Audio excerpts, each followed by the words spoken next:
Hello everyone, welcome back.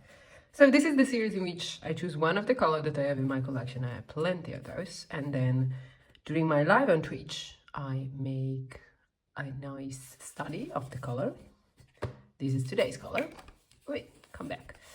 Cadmium Red Pale Hue. I hope that's how it's pronounced, from winsor&newton. And I think the color is pretty cool. It's so vibrant. And it has nice contrast. That's something that I like, because in this series we only use one single color. So when there is a lot of contrast, it's very easy then to create like distance in this case. So during my live on Twitch, I try to make those, wait, how was the name of it? Fire? Christmas fire? Well, these three.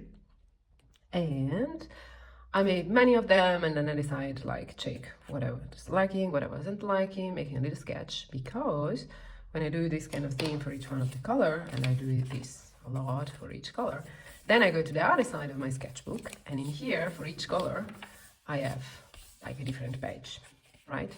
So today we are going to focus on this nice color again. So what I learned from my live on Twitch, that if I make a lot of waterish color, I can create distance between what is in front and what is in the back. I really like that. Also, if it's in the back and it's shorter, and if it's in front, it might be better to have it taller. And I can create nice texture with this brush by having basically taking the color directly from the pan and put it in here with a very dry brush. So yeah, this is it. Now, for today, I'm thinking that I want to maybe do 2 pages with all those trees. I don't know, we'll go with the flow and see how it goes.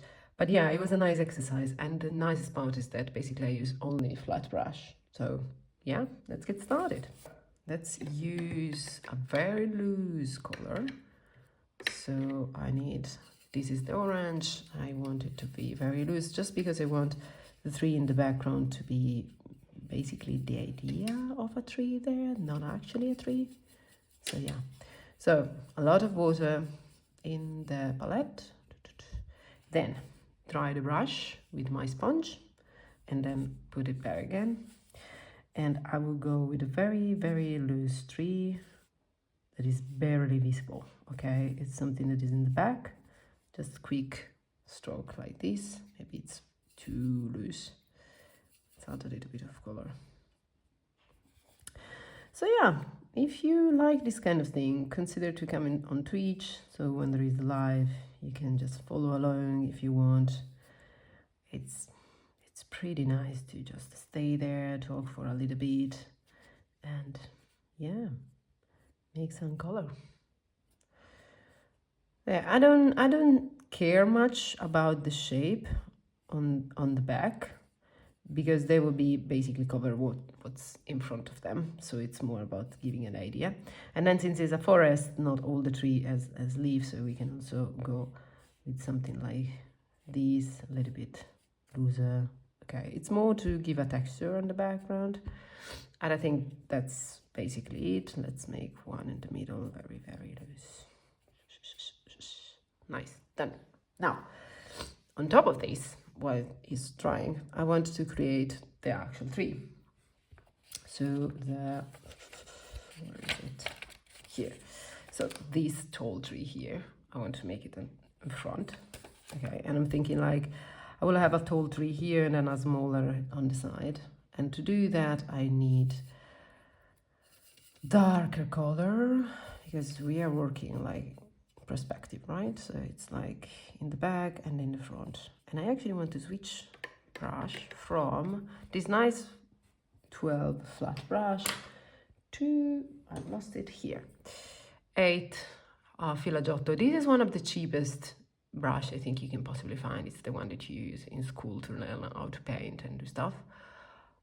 Pure interesting, it's Serie 600 Taclon. I hope that's how you pronounce it. Oh, I need to clean it first.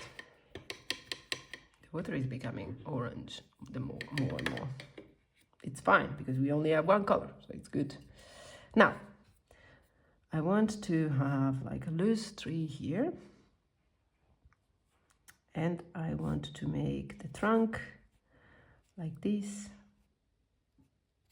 Okay, maybe a little bit darker, just add more color.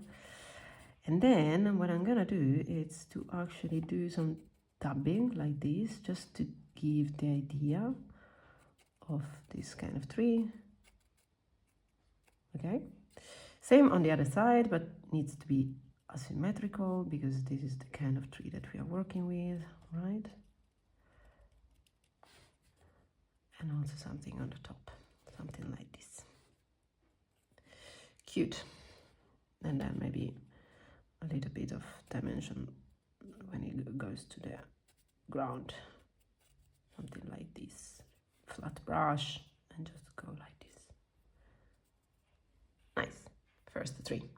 We are going to go back to this after when it dries. Then let's keep it very asymmetrical. Let's build another tree here with the same thing. So having the trunk and then a little bit bigger for the end of it. Nice. And then starting from the point, tapping, tapping, tapping. So yeah, this series started with one color at a time, and then I found that I'm basically making 3 all the time. Feel free to, first of all, subscribe, and second, leave a comment on like other subject or other trees or other colors that you want to see in the future, because like, for example, this one, the Weeping Willow, and the color itself, that was this nice ochre green, has been suggested by Paxi 2011, and it was such a cool color. Like, I never considered that because it was part of a set of winsor&newton, and yeah, I thought it was too bright to do basically anything with it. It turns out it's actually a pretty cool color. Like, I love this series. Like, in general, I'm kind of a nerd of colors, so I don't care that much about what's in the color itself, but more about like how to use the color and this kind of thing, how the color reacts to different kind of paper. Maybe we can do a series also with that. I'm adding more color here in the meantime and switch to this because I want to make a bigger tree, so I'm just having a bigger brush might make it easier. So yeah, the idea is to have, okay, too much. The idea is to have like, well, I love to try stuff, okay, a while ago, and I thought it would be nice to have just people around to show them those kind of things. So yeah, I have plenty of different kind of watercolor paper, for example, and if you don't know anything about watercolor, basically watercolor react differently depending on the paper that you have, okay? And I think that's super cool because then you might have like a result on one paper and a completely different results on another one. So yeah, I think it might be cool to actually have a series of just different kind of watercolor paper. Let me know what you think.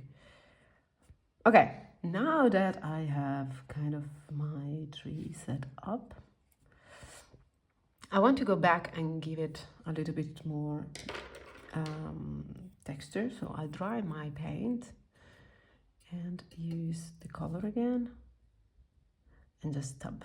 Now this nib itself has, like, when it's dry, it's going to leave some texture on the paper, and this is what I'm looking for. Okay, want to go very loose, maybe here, and then a little bit here. And it's like this with watercolor, you just add layer upon layer upon layer of colors and texture. Like, if it's not interesting by color, it's interesting by shape. If it's not interesting by shape, it's interesting by texture. So just go with the flow with it.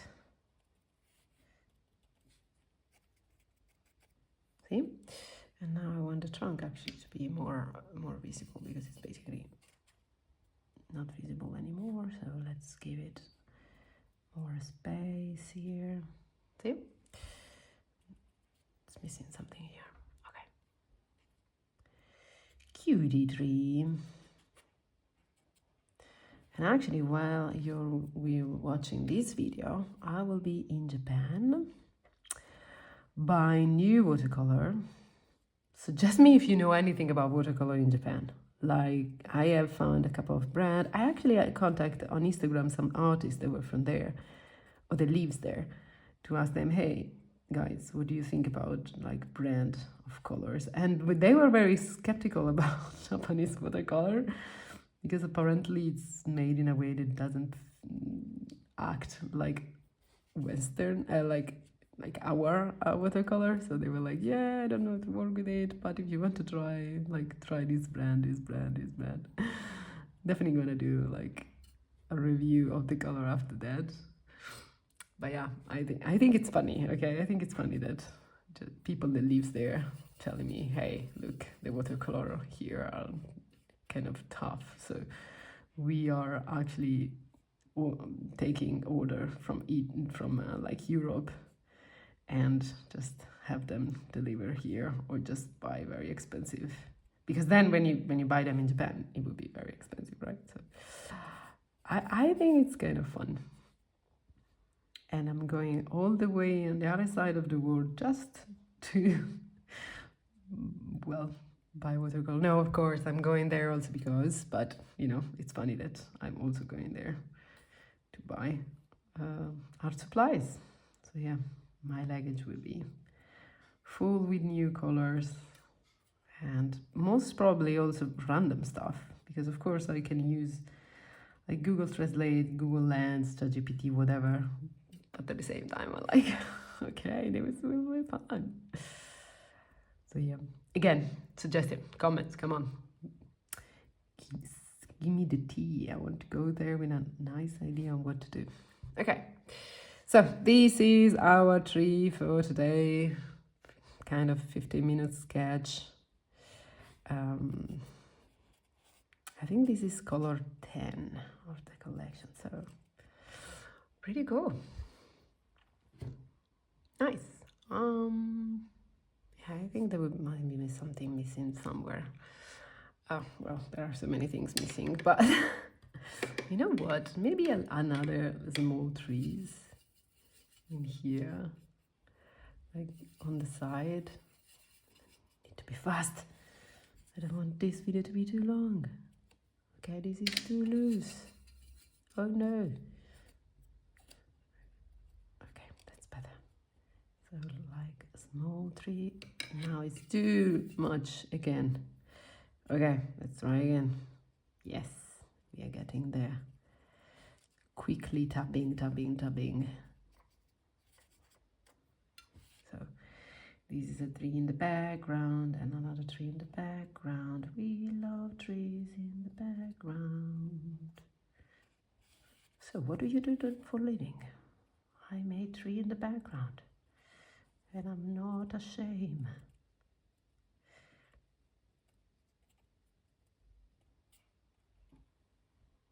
I think this one is too visible. Maybe I can just delete it a little bit. Cool. Okay, I think there is one thing missing here, a small tree here as well, and then we can call it a day.